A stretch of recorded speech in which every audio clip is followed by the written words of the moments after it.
Welcome to the Filmistines, the podcast where we discuss all things movies. Join us as we dive deep into the latest releases, revisit classic films, and explore the art of cinema. Whether you're a film fanatic or just love a good flick, we've got you covered. From Hollywood blockbusters to indie gems, we'll be breaking down the storytelling, cinematography, and everything in between. So grab some popcorn, sit back, and get ready for some cinematic magic. If you like what you hear, please consider subscribing to our Patreon at patreon.com/Filmistines. We offer tiers at the $1, $5, and $20 level, where the $5 tier will grant the ability to request films for future episodes. This is the Filmistines, where movies are more than just entertainment, they're an experience. And welcome back to another episode of the Filmistines. Thanks for joining us today. I'm joined today by my app-using friend, Lucy. Hello, everyone. Have you been downloading apps Of course. today? I download apps every day. All right. Well, I'm glad you could be here today, so you can stop using your app so much. All right. I'll put the apps down. Yeah, I'm glad to have you here today so we could discuss this fun movie. But before that, you can join us every Monday, Wednesday, and Friday for brand new episodes of the Filmistines. Go check out our great exclusive episodes like our coverage of the One Piece, Netflix's One Piece adaptation, season 1, of course. Landscape with Invisible Hand, Talk to Me, Isle of Dogs. But today we are discussing the very anticipated film where I counted down the seconds. Nope. Try again. Countdown. Justin Deck's Countdown. He doesn't have a wiki page. That's fine. I saw that. But that's, that does say something, right? Yes. Yes. Indicates a endingness, right? Maybe. But yeah, the 2019 film, Yes. Countdown. We saw this in theaters. We did. A while back, not recently. God, no one's re-releasing this. Yeah, when it came out, we saw this in theaters. So that's a thing that happened. Yeah. I think the week before, or the week after too, we saw Crawl. Pretty sure that happened. I don't know if I'm just making that up, but I'm pretty sure this kind of happened back to back. It may not be fair to ask, but did you or did you not like the movie? Did you like the movie? Yes, you like this movie. You have fun with this movie. Okay. Did I like the movie? I think you didn't like the movie, but you didn't hate it. You would, obviously you would watch it again. Would you watch it a third time? I don't think you would unless you kind of were put in a situation where you had to. That's pretty accurate. Yeah, this movie is surprising in a couple ways.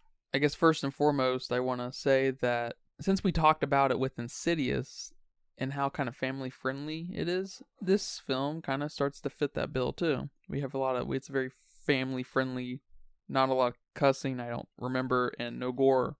I would say that yes, it doesn't have a lot of gore, it doesn't have a lot of cussing, but I guess I'm just thinking of one scene where I thought it was a little not super family friendly, and that's when she grabs him when she's trying to seduce him to get him to go into the corridor, and they just pan down into his man parts and she grabs him, but I don't think we see her grab him. She reaches her hand, and I don't know if we saw it or not, that it's implied that she stuck it down his pants. I don't know, but that right there just made it just a tiny bit less family friendly compared to Insidious. That there's nothing sexual at nothing all. Sexual. Yeah. That's fair. Yeah, we saw it was how would you call it, a tall portrait shot. Oh, it was a cowboy shot of their profiles, and she was looking at him, and yeah, we didn't see him. We didn't see her grab him, I don't think. Yeah, and he just made a face whoa. Yeah. What you doing? Yeah. So that's a good point. And I guess there is that scene where that ghost boy is in the bathroom and his feet go backwards. So that's kind of graphic. That's hella graphic. But it's not it's not But there's no blood. No blood or anything, yeah. Yeah. So that's fair. Not quite there, but that is kind of at the forefront of my mind with horror films now, because I'm just thinking, it feels like that's pretty rare. Yeah, so one thing I don't like about this film, or not really about this film, but the Wikipedia page for the film, is it calls it a supernatural horror film. Why can't we just adopt the film techno horror and in the ubiquitous sense, techno horror? That's fine. Is that not working for some folks? I don't know. I don't hear it used either. Not that I read a bunch of stuff about movies, to be fair, but can we just start adopting it? We should. Maybe tech horror. Because techno is like the music, and I would just think, where is my music here? You know? But that's just me. But yeah, tech horror. Digital horror? No. I like tech horror. I'm also not for making it too specific either. Well, a film like this But a film like this, yes. Yeah, man, so give me some high-level thoughts on this film. I will say I'm obviously not a fan of this film. You know, there's nothing happening here for me. It's a fun film for people who want the cheapest of scares, but other than that, it's junk food, you know? It's a junk food movie, to say it respectfully, right? Yeah, I actually enjoyed this film, but it's more on that side. It's more on the guilty pleasure junk food movie. I would definitely watch this again. I would maybe watch this again, you know, near Halloween times. We're binging scary movies. I would. It has the jump scares that I like, but this movie is also not gonna keep me up at night. It's not scary. It's not creepy. I'm not gonna, you know, scream. I'm not gonna stay up. I'm not gonna need, you know, someone to go with me to the bathroom because I'm scared. But it does have the jump scares. And, you know, just one or two really creepy scenes that I quite enjoy, like the little boy twisting his feet around. Oh, that was good. But that's it. It's just a guilty pleasure movie. It is by no means a great cinematic, beautiful thing here. This is the kind of movie where if you like it, there are hundreds and hundreds and hundreds of other horror movies that are just like this. And, you know, and just junkiness, and which is good, you know, if you're not this, I say this in the most positive way possible.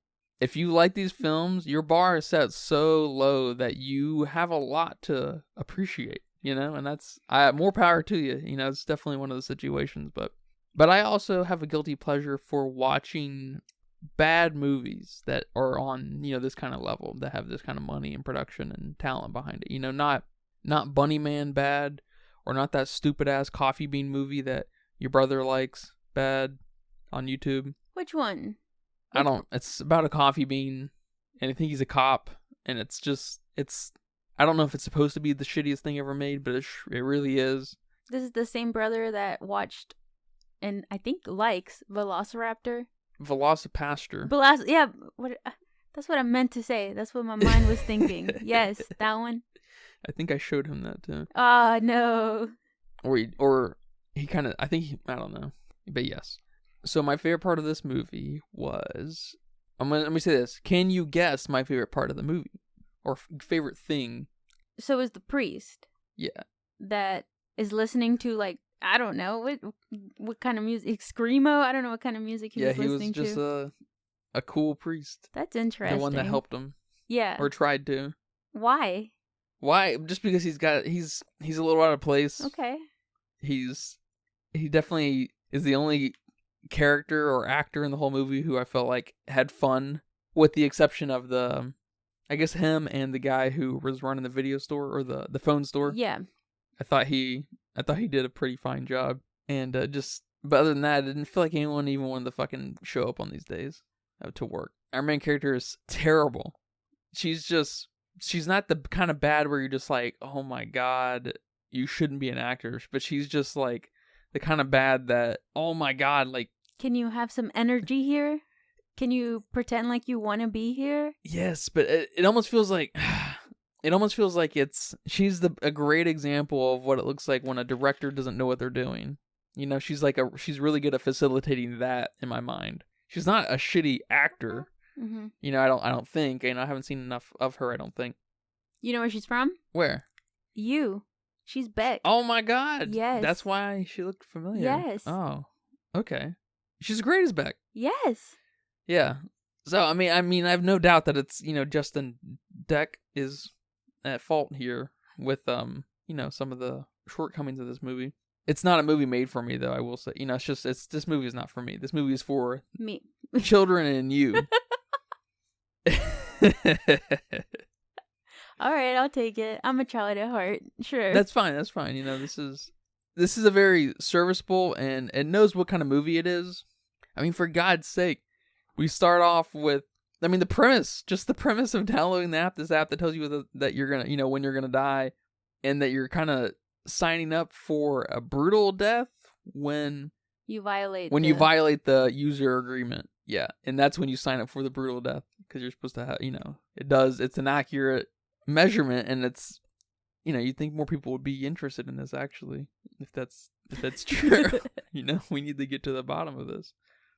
The priest was not my favorite because he was out of place, and the video store guy, I think his name is Derek, not video store, the phone store, whatever it was, phone repair guy. Yeah, they were out of place, and it's almost like if they would have gone with their vibe, you could have had this, it would have been a completely different movie. This comedic horror film, which could have done well too, but it was a bit over the place. And you throw this weird kind of B plot with the sexual harassment stuff, and I get you need someone to be your bad guy here because you're gonna use him as your That's where we landed with that setup, was all just to try to trick, or to try to outsmart the demon. Yeah. And it's like, okay, all right. I don't like it, but I'll go with it. I don't know if I want to call it a B plot. Could you still call it a B plot even though he's used? Yeah, usually your B plot somehow intersects with your normal plot. Okay. Your main plot. But it's not a huge B plot. We just have like 2 instances of it. Yeah, that would be the B plot here, though. Yeah. Okay. It's also simultaneously kind of the MacGuffin. Yeah, your McMuffin. Your McMuffin, for the end at least. I guess the MacGuffin here is literally the app, because it's everything circles around the app, which is the definition, I think, of a high concept film, is when you can identify that. Okay. I'm pretty sure. Okay. Speaking of which, I hate the usage of high concept and low concept. Just in, you know, kind of worldwide conversation. It's just totally misused. I don't like it. It's misused? Yeah, I just ignore you when you say it. I'm just kidding. It's weird. When people have said it in real life, I'm just like, but that movie's not a high concept. Or that movie is not low concept. They try to use it like it's a derogatory thing. So they kind of stick with the low means bad and high means good? Low means simple, high means complicated.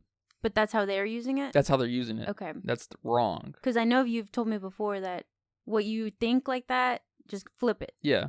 I wish we could correct that, because I feel like there's actually a useful stop in criticism, or, you know, just kind of point building, narrative building in a conversation, and it's just totally misused, because a lot of people will use it as something derogatory too, which neither are. But I do think it's kind of fun to maybe argue over the point, because there's a spectrum of it, of course, right? Yeah.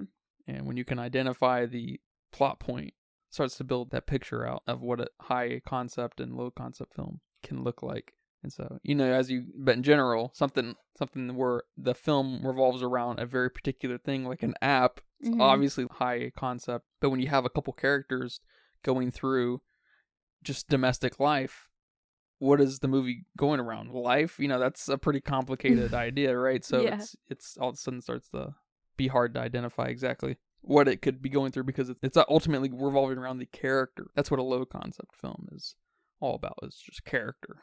And that can come in, you know, billions of ways. Yeah. Just like low concept can.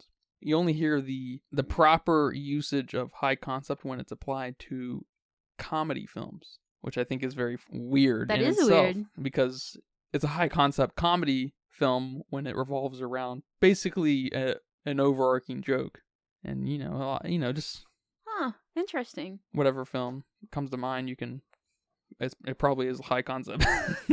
Like, I guess the one that comes to mind for me is 40-Year-Old Virgin. It's very high concept. It just revolves about him being a 40-year-old. Yeah, and then him trying to get laid. But then he kind of falls in love, and yeah. So I've never seen that. But you can have several McMuffins in your film, right? Yeah, you generally should. You should have as many McMuffins as you can because they're good for you. Because there should be many things. A MacGuffin is defined by some kind of catalyst that's moving the film forward, right? Right. And some are more obvious than others, and the best ones are ones that are, have been there all along, and then they play out in such a way that they're important, more important than that they may have first seemed. So there should be several, right? You shouldn't just be one, like the app. Well, there's no should, everything has the right to exist, of course, and, can be fun one way or the other. But there are often just one or two or a bunch, I think. Talking about the McMuffins kind of starts to reveal what high concept and low concept are. Yeah, okay. So. All right. And it's kind of a pet peeve, I guess, of mine. Not really. I don't really care. I'm just like, it makes me feel a little crazy. Like I'm being gaslit or something. Like, or, by just the world. Oh, I get you. That kind of thing. So I'm just like, am I? And then I just do a simple Google research or a simple Google search. And I guess it is a research, actually. I've looked at it more than one time. That's funny. And I am like, oh no, I'm just being bamboozled a little bit here. You even drew a hypothesis. You're like, all right, but back to the film. Back to this down to the count film. I did like that one part that you just mentioned about the kid in the stall. I liked how he walked through the walls. Yes, I like that too. That was fun. I think the whole bathroom scene is probably the best in this film. Yeah. Because you start out with him walking into the stall, and I think you said it, which, I can't relate to this, but you said, why is he going to go pee in the stall? That was funny. But we need him to go in the stall, I guess. Although, would it have been creepier if he's at the urinal? I don't know. But then we see the kid walk through, and you're like, holy shit, what? And then I think he's laughing or something. We hear him, and that itself is creepy. Of course, the lights go off, and shit's about to go down. He starts contorting his body. His legs or his feet start moving the other way. I am not okay with this. I think the first time we watched this at the movie theater, I covered my eyes. Oh my god! It was before my my build up. My horror movie build up. Yeah, now The Exorcist is a comedy to you. And you fall asleep to Insidious. Dude, I fell asleep to, what were you watching that one time? Hereditary. And I woke up when someone was screaming. Or is it The Conjuring? It was one of those, and one of the moms was screaming. And I just fell back asleep and covered my eyes. Because it was creepy as fuck. But, yeah, no, the first time I watched that, I covered my eyes because it was just too much for me. And then, he runs out, and then end of one of the coolest scenes in this film. But I like what you said about kind of making this, or it having some comedic aspects that could have made this a comedic film and maybe played more along with the user agreement thing, because that's the funny part here, right? Or that's what facilitates the horror movie. Yeah. That no one reads the user agreements to anything. Yeah, maybe there's so we're there's gonna an actual die. commentary there. So maybe if you would have played that up like that. Yeah.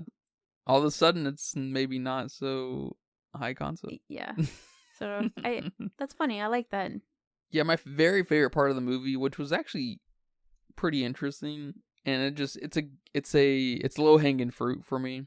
And of course, a broken clock is right twice a day, kind of thing. Where the second priest, the priest that tries to help and does, other than her friend, the guy that was in the bathroom stall, Matt. He still gets kind of doesn't really work for him. The salt circle, but when he's kind of giving them a history lesson on the demon that's after him, that's not really after anyone. I guess it's a question of, it brings up the question of determinism and fate, of course, too. Yeah. Which which is very cool. But again, that's the second time a broken clock is right twice a day. Don't forget that. You're gonna always find good things in twos, like the prime numbers. They come in twins.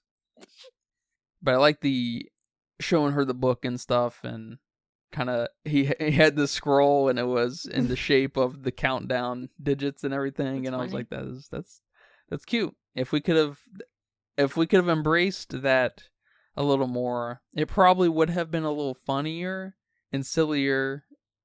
But I don't know if that would have been a bad thing, you know? Yeah.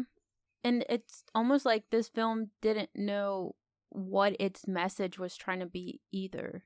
Because, I don't think there was a message.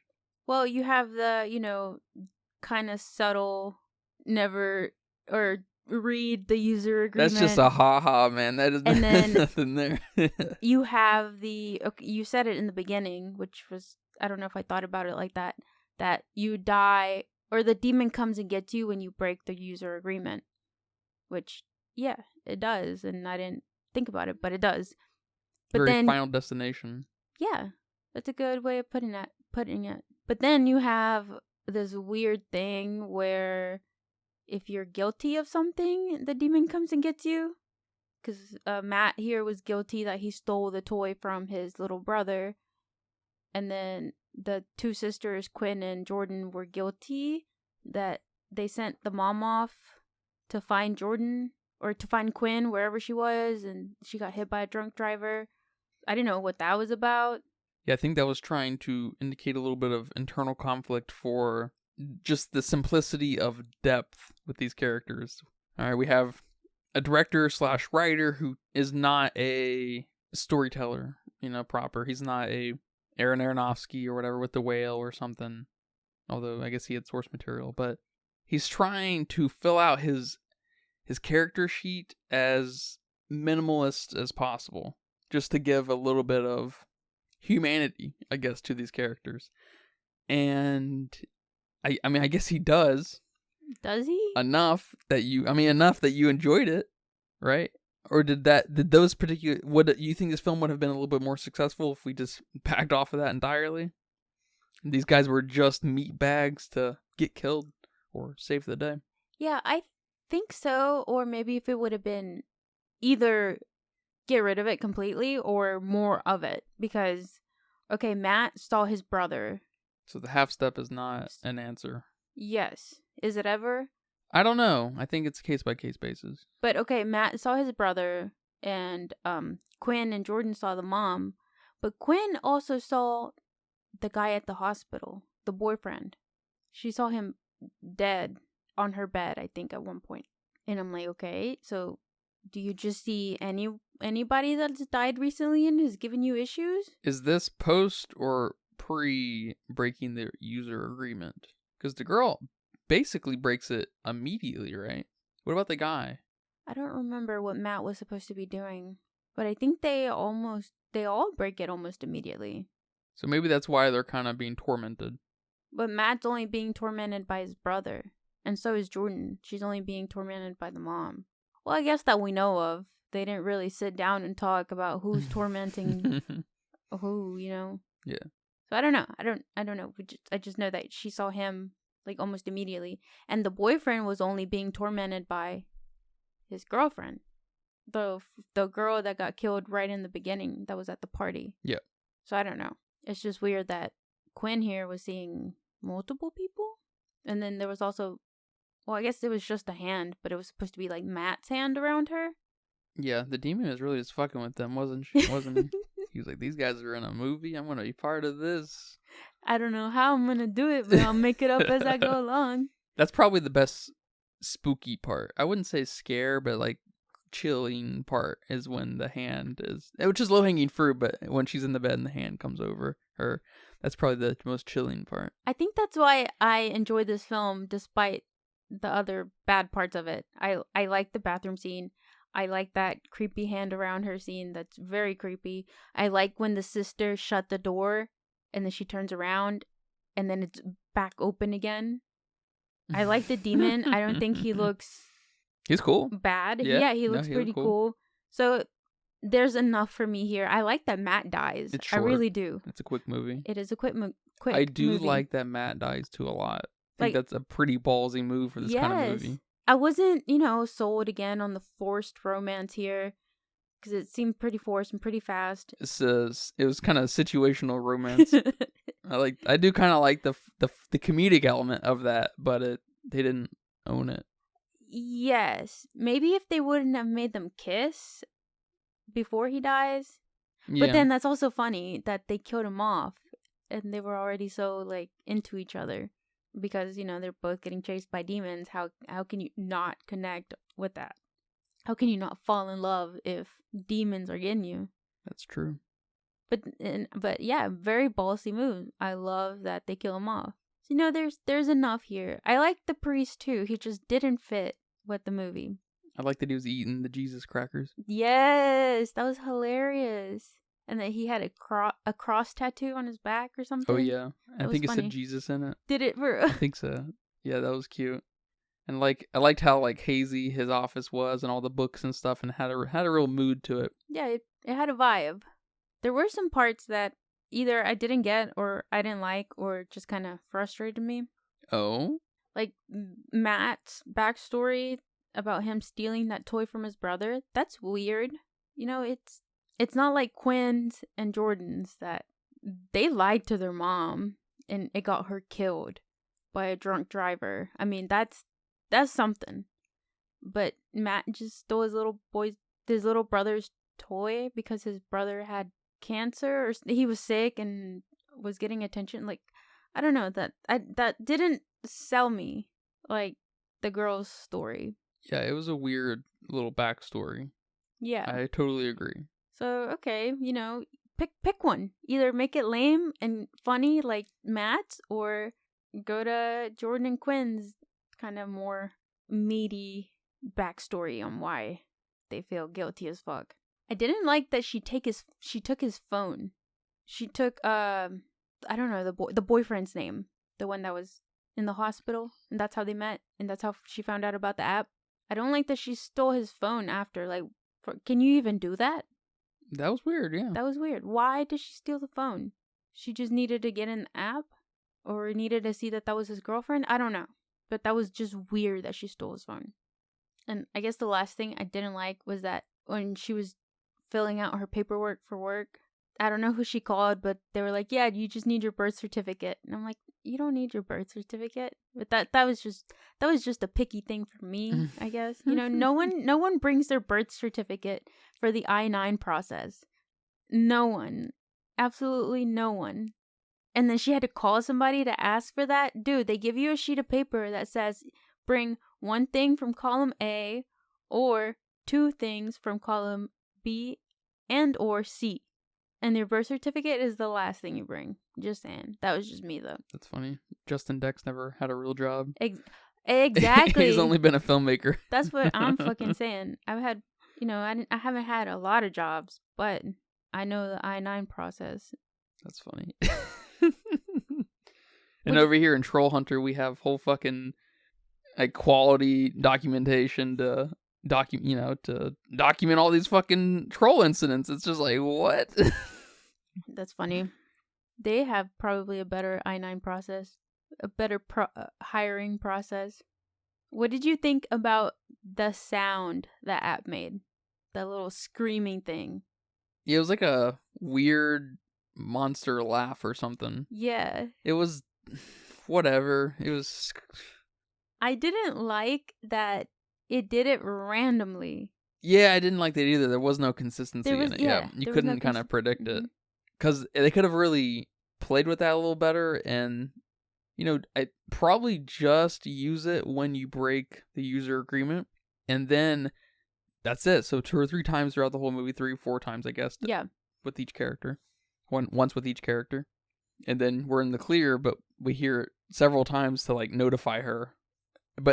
And then at the end, we could have had a final little monster laugh, and then she's like, "What the fuck is this?" And then it's the update. You're like, "Oh shit, genius!" Yeah, that could have helped build some of the suspense, but no one fucking told Justin. Dang, Justin, you hearing this? It's free advice. right here. You can pay me like $20 an hour. Dude, just subscribe. Dude, Yes. subscribe, $5 a month. Exactly. We're good. I'll give you all the free advice. I'll give you all the advice you could want. Tips and tricks. Yep. But yeah, I liked the sound it made. It was pretty creepy, but I did not like the inconsistency of when it rung. It sounded like a Halloween decoration sound. Yeah. That's what it sounded like. Which is fine. I guess I just didn't like the usage of it because it felt so inconsistent. And yes. Yeah, that's an easy fix. I just fixed it. Damn, Justin. To be fair, that was probably his sound guys, editing and stuff. It's probably them. And he wasn't like, why are you guys... He can't watch everything, you know. It's a big deal, you know. It's a big production. Even this. But still, the buck does stop with Justin at the end of the day. Yeah, who are we talking about here? Yeah. Justin's movie. Justin's movie's got it going on. All right, to wrap it up here, I guess, how did you feel about the ending? About her, I guess, basically killing herself and then writing the word Narcan on her shoulder for her little sister to bring her back to life. Because it's almost one of those things you like, but almost.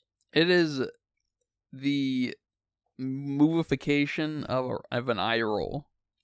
No. You know what I'm saying? Here I am thinking, clever girl. But that's not it's really not the worst thing in the world to say that, right? Because eye rolls come out of people being maybe a little too clever for their own good, too. Okay. You know what I mean? But it does kind of facilitate that eye roll in me. I'm just like, oh my God. It's because it's not quite to the point where I'm like, gag me. Not quite there. Okay. But, you know, we're in that ballpark. So it's whatever. I liked the end better, where she got the update and it was like Countdown 2.0 has been downloaded. I'm just like, okay, that's fun. And I know everybody fucking has a problem with sequel setups and stuff like that, but that's a gag me fucking mega eye roll. Shut the fuck up. You know what I mean? Like, let people have fun. I don't care how much I dislike a film. Let people have fun with it, right? Yes. I'm glad there's how many Bunnymans are there? 5, 10, 15? I'm not even sure. I hope they keep coming out if they want to keep making them. Yeah. I'm not going to watch them, but... I might. I liked it. I liked that. Because it was clever. It happened and she like rolled over and then the vial fell over or something. It's just like, oh my God. That's, you know, so the execution of it is also kind of what builds the eye roll. It's fine though. It's fun. It's a little too smart for the film, to be honest. Well, and this is why I thought you would like it a little more than you apparently do. Because she saw that when that girl had overdosed and they rushed her into the hospital. And that's where she learned about Narcan. That's where she learned to bring someone back to life. So it's one of those things that like ties back into the end. Mm-hmm. You know, I guess it wasn't, you know, title and complete ending, but... Well, Justin took a filmmaking 101 class, I see. Yes, he did. But yeah, I mean, that's a good point. It is a good point. That is at the very least decent filmmaking. No doubt about it. Decent storytelling. Yes. Yep. So I'll give him that. I liked it. I thought it was clever. I thought it was funny. It had to play a role, you know? Yeah. And is it an eye-rolly thing to try to outsmart a demon that's been doing this for arguably probably... Or I should say that a demon that's been doing this for potentially thousands and thousands of years. How is it going to get outsmarted by this random ass fucking nurse? Out of all the people in the world, all the people he's fucked up and ruined, you know, this random chick's going to outsmart him. All right. Hey. We wouldn't have a movie if it didn't happen. Look, you can be the one. That's all I'm saying. Yeah, and I guess maybe it's presumptuous to say that she's the only one. But it looked like he was killed. I don't know, because now we have 2.0. The 2.0, you're right. So he's just been kind of paused. Like Voldemort. He's hiding somewhere. He became powerless, and now he's got to regain his power. Yes. Yeah. He had to be reborn. That's cute. No, it's fine. I highly recommend this for anyone who is a scaredy cat and has a hard time with real horror movies. This is kind of a nice baby step. That was me. I will say. I think it's a solid movie in that way. It's not a storytelling movie. It's not, nothing to tell mama about, Don't bring this one home to mama, you know what I'm saying? I brought this home to mama when I watched it. So how'd you feel about the poster? The poster's minus the fucking paragraph on it. What paragraph? It says death. There's an app for that. I Countdown like that. in theaters. There's probably another poster but with the hand and all and the phone. That's cute. That's fine. I'm cool with that. I like that. I don't hate that. I like it. I like that it says death. There's an app for that. This is funny. It's funny. But is that even a thing people have ever said? Something you say something blank. There's an app for that. That's a WordPress thing. You'll say something blank. There's a plugin for that. That's like, I think they had an ad campaign all around that. Like, they can't just rip them off. Why not? I mean, they can. That's fine. Which is why you should have made this a little bit more comedic. Yeah, that's true. They have the most impressive parts of the movie are the comedic parts. Yes. And so it just kind of has a little bit more connective tissue there. I mean, to be honest, the poster might be the best part of the movie. Which is saying a lot, to be fair, right? Posters suck. Oh, that's true. That's true. You know what I mean? That's true. This poster could have easily sucked, but Yes. it doesn't. It's all right. I like it. I like that the zero is I was just about to say that. red. Yeah, like it's, like that. It's the end. It's Clever. 0. Yeah, Nice. That's cute. Good That's job, cute. Justin's team. You got a 1 point. I'm really surprised a sequel hasn't come out yet and hasn't been announced or anything. Yeah, based on the very few reviews I read, this was not a very well received movie, which saddens me because it's not that bad. It's not, compared to a lot of stuff, it's really just right there with it, you know? Yeah, it didn't deserve the new Indiana Jones made $400 million. Holy fuck. And, I mean, first of all, it's the 5th fucking Indiana Jones movie. Why do we have 5 of those? We've only got 1 of these? Things are not equal in the world, I tell you. That's fucking true. This movie made a lot of money, though, so there's no excuse for there not to be a sequel. I don't care how bad the reception was. Maybe Justin couldn't handle the heat. He got fucking rich, and he was like, all right, Done. I'm out. Yeah, but don't people not always, but don't people just take over other people's projects like this? A lot of times, yeah. Yeah. Even like the Harry Potter films. Look how they fucked those up with a different director. Yeah, Warner Brothers did not quite understand what to do with those. And they still came out better than all the Marvel movies. Damn. Back to Marvel. Back to episode 1. No, that's totally true. A lot of times directors will do like the first 2 a lot of times the first 2 and then kind of back out. It's a little surprising because we saw a little bit of money here happen.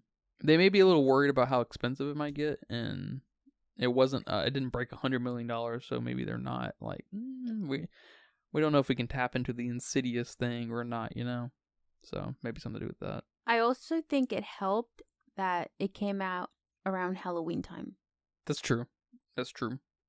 Christmas movie. If you're gonna release a Christmas movie around Christmas time, you're gonna see a spike.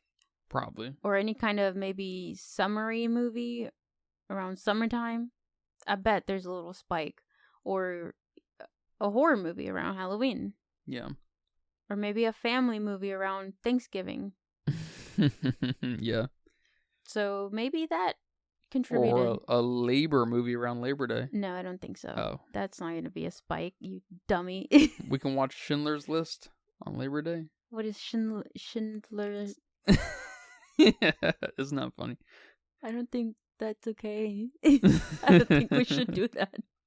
You ready for my budget guess, though? Yeah, tell me your budget guess. I had no idea. Let me start there. But, they classified it as horror. So I went on the lower side. Or I think it's the lower side. I went 10 million. Just because of the actors we had here, I went a little higher than normal. They're not the greatest actors, but I've seen them in previous stuff. Yeah. But as far as the main chick, I guess she was in a Netflix movie. And as we know, they don't pay their actors anything. I didn't know that. Yeah, no, you're quite a bit off base here, actually. It's 6.5 million. It's almost hitting double. Shit. Yeah. I'm there with you. It's so hard to know with these lower end movies. And it was a theatric release, so I guess maybe that's what bumped it up a little on the higher side for a horror film. But all right, 6. It's a little expensive, I would think, for this kind of film. I would have pegged this as probably more of like a 2 million. Damn. I guess they got... Because it's pretty low-key.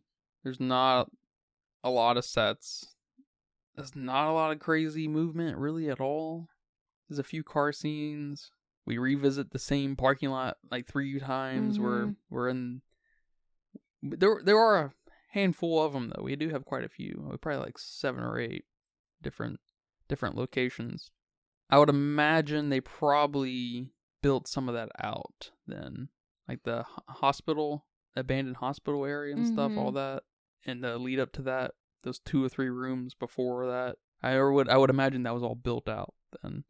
But I don't know. I can't fucking know anything.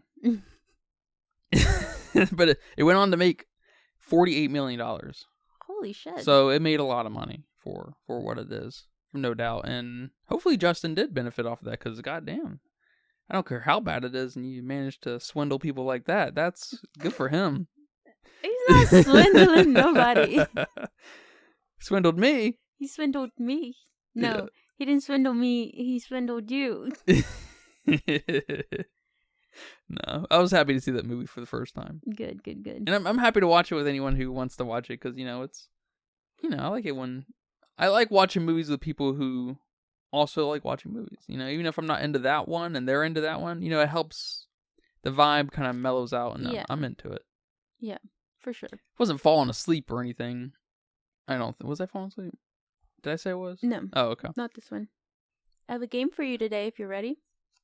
What's the game? Today we have just question game. I don't know what you call it yet besides question game. Q&A. Q&A. If this countdown app existed, Yes. would you download it? Yes. Why did you not watch the movie? So I think they made a fake app for when they were doing pre-screenings for this, and they told everybody in the audience to download, before the movie started, to download the app. Oh, heck no. Isn't that fun? I guess if it's before the movie, I would download the app and I'll be just laughing and downloading the app and shit, and then watch the movie, and I'd like my stomach would probably drop. So How immersive. No, I don't know. I might. I don't know. I might. I wouldn't. Because Heck I'd rather no. know how I die. See, that's kind of a funny thing. I don't know. I probably would. Yeah, but you don't know if it's real or not. Not like it's kind of like you're in the situation where the girl was in the beginning, where she was at a party and they're like, "Oh, you should download it." Would you? Like, then in a situation like that, you've never heard of this. It's just like a haha. This is an app that tells you when you're gonna die. Would you download it then? I don't know. It's a lot of work to just download something, Oh my god. Gotta look it up and hit download and hope to God my fucking data is working. And then, God forbid, it asks you to create an account Yeah, I'm not fucking creating an account. and verifying your email. Yeah, Ugh. I'm not going through all the hoops. All right. Well, I wouldn't. So Just know that for sure. That's like almost in the same vein as the hand I'm definitely touching the hand. or a Ouija board. Oh, I'm definitely touching the Ouija board. Nah. Nah. Well, that's man. weird because I have one right here. All right. Next question. Did you ever steal anything from a kid like Matt did here with his sibling?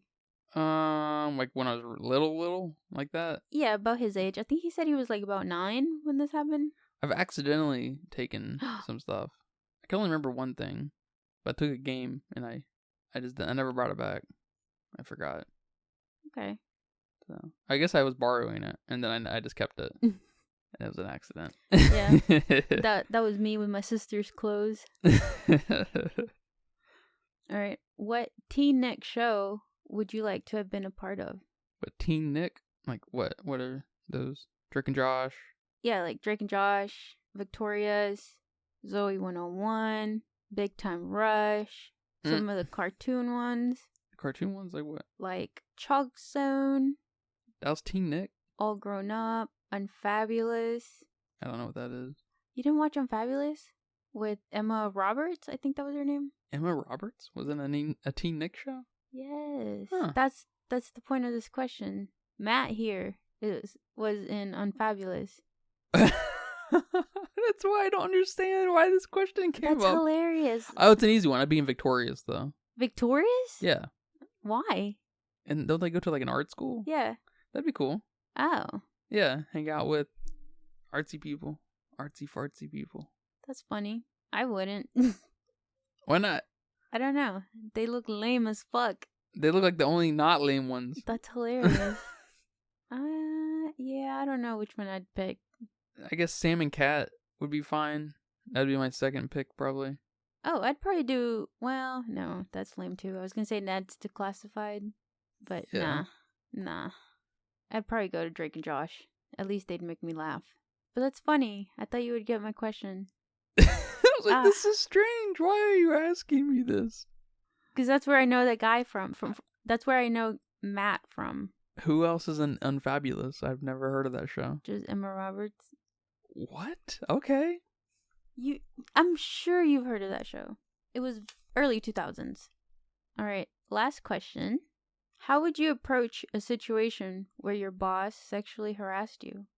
Unlike Beck here, that's funny. That's her name in You. Unlike Quinn here, who did an awful job. Here? I think so. Isn't that also naming You? Yes. That's funny. I think that's Love's last name. It's a weird connection. How would I approach that situation? Yeah, she didn't even try. She tried, I guess, to tell her manager or her supervisor. But dude, that was You have to make a scene. If you're not gonna fucking participate, you've got to make a scene because you don't want things to go against you. You know what I mean? Yes. You just have to. There's just no way around it. And so I would have to. Start screaming. I mean, I'd have to hit yourself a little bit. No, I'd have to knock them on the ground and fight them and do whatever I can and go out the room and scream and try to get some police in there and. You gotta make a scene. You gotta make a scene. I like that. What about the people that like freeze in situations? I know it's a response, but you've got to get out of it, man. If you freeze for a split second, it is what it is, but you've got to get out of it. If you know you're a freezer, you've got to work on that in some way. I don't know how. I'm sure there are some techniques that you can learn about and take classes on or something, but you've got to combat that. It's just like if you have an eating disorder, you need to learn how to navigate around that. That's a problem. That is a problem. Yeah. That's a survival of the fittest problem. Yes. Well, it's actually just a survival problem, I guess. Not fittest, but... Well, if you do it enough, if your generation does it enough, then it is a fittest problem. All right. Yeah, I like that. At least go to HR. At least. If your manager, your supervisor didn't respond... Because, when she ran out of there and she tried to tell the lady, her boss or whoever that was, is probably the nurse number one or whoever. Yeah. And that guy came out after and is trying to pull her away. That's when you fucking scream and say, no! Yes. I need to talk to you right now, kind of thing. You make a scene there. Yeah, you're like, no, come here, because he touched me and I need to tell you about it. Scream it out. What? Because that lawsuit's happening. Yep. You're going to make that lawsuit happen. Yep. Good. I like your answer. That's it. Sue the shit out of him. Exactly. Then use him as your McMuffin. He should probably be like an eye for an eye thing. Be raped. All right, and that's the end of the episode. You're killing me. All right, well, to each their own. What do they say? An eye for an eye makes the world blind. Oh, do they say that? Yeah. That makes sense. Yeah. Yeah, no eye for eye here. I can't remember who said that. I don't know. Because the eye for an eye thing comes from Hammurabi's Code. I don't know if you know that. Mm-mm. So it's an old law. So it's... Wait, it was an actual law? Mm-hmm. Hammurabi's Code was a set of laws. Where, when? I want to say like 6,000 to 8,000 years ago in Istanbul, Turkey area, where the first societies kind of were formed. Well, the first, I should not say societies, maybe. Well, yeah, I guess literally societies with a sense of judicial system Like rules and a sense of like ownership over very specific things and everything. That's where all those rules started popping up about, like, if you look at my daughter, you can have her, you know, for half price or something, you know, kind of thing. What? Yeah, it's crazy. We have to to pull up some of the rules, man. They're pretty nuts. That's you know. Funny. Or one will be like, if you rape my daughter, you have to pay her weight in shekels, or give me your firstborn son. Damn. Some shit like that. Glad I wasn't born then. Shit like that's crazy. That's hilarious. Or one will be like, if you try to wed a daughter who's already had sex, you have to pay the other family, you know, in 20 chickens or something. Damn. Yeah, it's pretty wild. That's funny. I like that. There's a lot of really kind of progressive thoughts involved in all that, though. For the time, they're funny now, but they kind of, it's a really interesting kind of old example of what, you know, moral system looks like. That's funny. That's not biblical, you know, that it's very, very grounded in reality. So I think that's very cool too. Yeah. But yeah, man. Thank you for watching this film with me. Thank you for rewatching this film with me. Thank you guys for listening to this episode of the Filmsteins. I hope you guys had a fun time. Hope you were entertained in some capacity, right? Yeah. Or learned something. God forbid. What? You learned? I learned a little something. You can join us every Monday, Wednesday, and Friday for brand new episodes of Filmsteins. Please come by our Patreon. Drop us $1. If everyone in the world gave us $1, we would be very rich. But until next time, take care. Bye-bye. Bye-bye. And that's a wrap for today's episode of the Filmsteins. Thanks for tuning in and joining us on our cinematic journey. We hope you enjoyed our discussion and gained some new insights and perspectives on the world of movies. Don't forget to subscribe to our podcast on your favorite platform, especially Patreon at patreon.com/Filmsteins, and follow us on social media for more film-related content. We love hearing from our listeners, so if you have any feedback, suggestions, movie recommendations, or book recommendations, please feel free to reach out to us. Until next time, keep watching, keep loving the magic of movies. This is the Filmsteins signing off.